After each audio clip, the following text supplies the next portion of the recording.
Kabisote, kabisote, kabisote. Of course, I'm a Pilipino. Pag Friday, munggo ang ulam. Naalala ko nung bata pa ako, tinatanong ko si mama, Ma, anong ulam?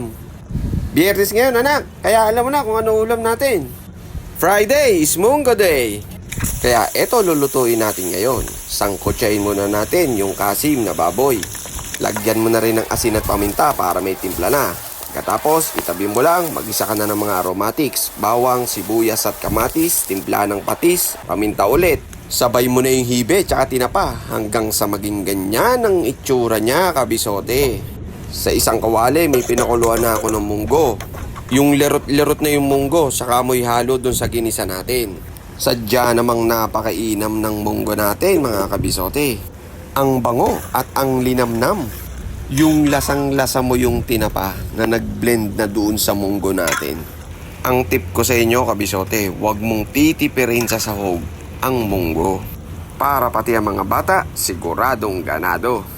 Finishing touch, dahon ng ampalaya.